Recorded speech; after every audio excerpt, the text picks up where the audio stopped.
Hi dears, welcome back to Manasadri Kannada vlog. ನಾನಿವತ್ತೊಂದು ಕ್ವಿಕ್ಕಾಗಿ ಮಾಡ್ಕೊಳ್ಳೋ ಅಂಥ ರೆಸಿಪಿನ ಶೇರ್ ಮಾಡ್ತಾ ಇದ್ದೀನಿ. 1 ಕಪ್ ರವೆ ಹಾಗೆ ಅರ್ಧ ಕಪ್ ಅವಲಕ್ಕಿನ ಯೂಸ್ ಮಾಡಿಕೊಂಡು ಹೇಗೆ ದೋಸೆನ ಮಾಡ್ಕೊಳ್ಳೋದು ಅಂತ ತೋರಿಸ್ತಾ ಇದ್ದೀನಿ. ಮೊದಲಿಗೆ ನಾನಿಲ್ಲಿ 1 ಕಪ್ ರವೆನ ಒಂದು ಪಾತ್ರೆಗೆ ಹಾಕ್ಕೊಳ್ತಾ ಇದ್ದೀನಿ. ರವೆನ ನೆನೆಸಿಟ್ಕೊಳ್ಬೇಕು, ಹಾಗಾಗಿ ಪಾತ್ರೆಗೆ ಹಾಕ್ಕೊಂಡು ಸ್ವಲ್ಪ ರವೆ ನೆನೆಯೋದಕ್ಕೆ ಎಷ್ಟು ನೀರು ಬೇಕೋ ಅಷ್ಟು ಸೇರಿಸ್ಕೊಳ್ತಾ ಇದ್ದೀನಿ. ಹಾಗೆ ನಾನು ಯಾವ ಬೌಲಲ್ಲಿ ರವೆನ ತೊಗೊಂಡಿದ್ನೋ ಅದೇ ಬೌಲಲ್ಲಿ ಅರ್ಧ ಬೌಲಷ್ಟು ನಾನಿಲ್ಲಿ ಅವಲಕ್ಕಿನ ತೊಳ್ಕೊತಾ ಇದ್ದೀನಿ. ಅವಲಕ್ಕಿನೂ ಅಷ್ಟೇ ನೀಟಾಗಿ ವಾಶ್ ಮಾಡಿಕೊಂಡು 10 ಮಿನಿಟ್ಸು ರವೆ ಮತ್ತು ಅವಲಕ್ಕಿನ ಎರಡನ್ನೂ ಕೂಡ ನೆನೆಯಲಿಕ್ಕೆ ಇಡ್ತೀನಿ. ಏನು ತಿಂಡಿ ಮಾಡಬೇಕು ಅಂತ ಗೊತ್ತಾಗದೇ ಇರೋಂಥ ಟೈಮಲ್ಲಿ ನಾವು ಆರಾಮಾಗಿ ಈ ರೆಸಿಪಿನ ಮಾಡ್ಕೊಳ್ಬೋದು. ತುಂಬ ಕ್ವಿಕ್ಕಾಗಿ ಆಗುತ್ತೆ, ಹಾಗೆ ಜಾಸ್ತಿ ಇಂಗ್ರೀಡಿಯೆಂಟ್ಸ್ ಕೂಡ ಬೇಕಾಗೋಲ್ಲ. ನೋಡಿ, 10 ಮಿನಿಟ್ಸ್ ಆದಮೇಲೆ ಅವಲಕ್ಕಿ ಚೆನ್ನಾಗಿ ನೆನ್ಕೊಂಡಿದ್ದೆ, ಹಾಗೆ ರವೆನೂ ಕೂಡ ಚೆನ್ನಾಗಿ ನೆನ್ಕೊಂಡಿದ್ದೆ. ನಾನು ರವೆ ತೊಗೊಂಡಿದ್ದ ಬೌಲಲ್ಲೇ ಅರ್ಧ ಬೌಲಷ್ಟು ಮೊಸರನ್ನ ತೊಗೊಂಡಿದ್ದೀನಿ ರವೆ ಮತ್ತು ಅವಲಕ್ಕಿನ ರುಬ್ಕೊಳ್ಳೋದಕ್ಕೆ. ಮೊದಲು ನಾನು ಅವಲಕ್ಕಿನ ರುಬ್ಕೊಳ್ತೀನಿ. ಅವಲಕ್ಕಿನ ಸಪ್ರೇಟು ರುಬ್ಕೊಳ್ಳೋದ್ರಿಂದ ಚೆನ್ನಾಗಿ ನುಣ್ಣಗಾಗುತ್ತೆ. ಸೊ ಹಂಗಾಗಿ ಫಸ್ಟು ಅವಲಕ್ಕಿನ ಮೊಸರು ಜೊತೆ ರುಬ್ಕೊಳ್ತೀನಿ. ರವೆ ದೋಸೆನ ನಾವು ಕ್ರಿಸ್ಪಿಯಾಗಿ ಕೂಡ ಮಾಡ್ಕೊಬೋದು, ಹಾಗೆ ಸಾಫ್ಟಾಗಿನೂ ಕೂಡ ಮಾಡ್ಕೊಬೋದು. ನಾವು ಮಾಡ್ಕೊತಾ ಇರೋದು ಸಾಫ್ಟಾಗಿರೋ ದೋಸೆ. ಈ ದೋಸೆನ ಪಲ್ಯ ಜೊತೆ ತಿನ್ನೋದಕ್ಕಿಂತ ಚಟ್ನಿ ಜೊತೆ ತಿಂದರೆ ತುಂಬಾ ಚೆನ್ನಾಗಿರುತ್ತೆ. ಅವಲಕ್ಕಿನ ನುಣ್ಣಗೆ ರುಬ್ಕೊಂಡಿದ್ದಾದಮೇಲೆ ನಾನಿಲ್ಲಿ ರವೆನೂ ಕೂಡ ಸೇರಿಸ್ಕೊಳ್ತಾ ಇದ್ದೀನಿ. ರವೆನ ರುಬ್ಕೊಳ್ಳೋದೇನು ಬೇಕಾಗಿಲ್ಲ, ಜಸ್ಟ್ ನಾನು ರವೆ ಅವಲಕ್ಕಿ ಜೊತೆ ನೀಟಾಗಿ ಮಿಕ್ಸ್ ಆಗಲಿ ಅನ್ನೋ ಒಂದೇ ರೀಸನ್ಗೋಸ್ಕರ ಮಿಕ್ಸಿನಲ್ಲೇ ಹಾಕ್ಕೊಂಡು ರುಬ್ಕೊಳ್ತಾ ಇದ್ದೀನಿ. ನಾನಿಲ್ಲಿ ಚಿರೋಟಿ ರವೆನ ಯೂಸ್ ಮಾಡಿದ್ದೀನಿ. ಸೊ ನೋಡಿ, ಚೆನ್ನಾಗಿ ರುಬ್ಕೊಂಡಿದ್ದೀನಿ. ನಾನಿವಾಗ ಇದನ್ನು ಒಂದು ಪಾತ್ರೆಗೆ ಶಿಫ್ಟ್ ಮಾಡ್ಕೊಳ್ತಾ ಇದ್ದೀನಿ.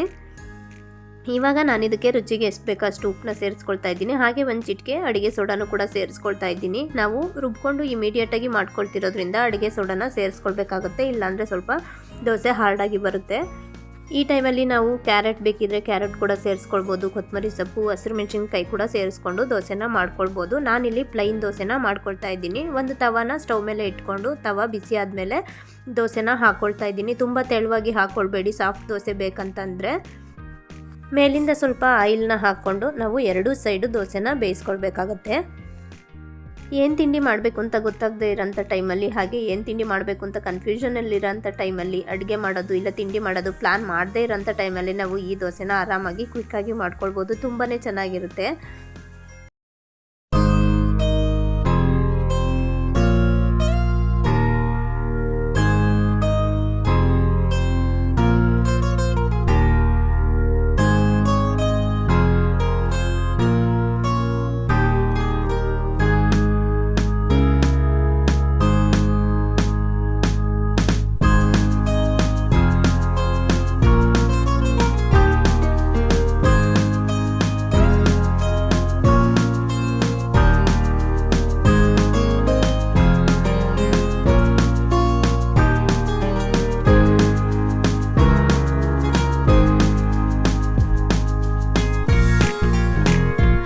ಸೊ ಇವತ್ತಿನ ಈ ಸಿಂಪಲ್ ರೆಸಿಪಿ ನಿಮ್ಮೆಲ್ಲರಿಗೂ ಇಷ್ಟ ಆಗಿರ್ಬೋದು ಅಂತ ಭಾವಿಸ್ತೀನಿ. ಇಷ್ಟ ಆಗಿದ್ರೆ ಮರಿದೇನೆ ಲೈಕ್ ಮಾಡಿ, ಹಾಗೆ ಸಬ್ಸ್ಕ್ರೈಬ್ ಮಾಡದೇ ಇರೋರು ಪ್ಲೀಸ್ ಸಬ್ಸ್ಕ್ರೈಬ್ ಮಾಡಿ ಅಂತ ರಿಕ್ವೆಸ್ಟ್ ಮಾಡ್ಕೊಳ್ತೀನಿ. ಹಾಗೆ ಫ್ರೆಂಡ್ಸ್ ಆ್ಯಂಡ್ ಫ್ಯಾಮಿಲಿ ಜೊತೆ ಶೇರ್ ಮಾಡಿ ಸಪೋರ್ಟ್ ಮಾಡಿ ಅಂತ ಕೇಳ್ಕೊತೀನಿ. ಸಿಗ್ತೀನಿ ನೆಕ್ಸ್ಟ್ ವಿಡಿಯೋದಲ್ಲಿ. Thank you.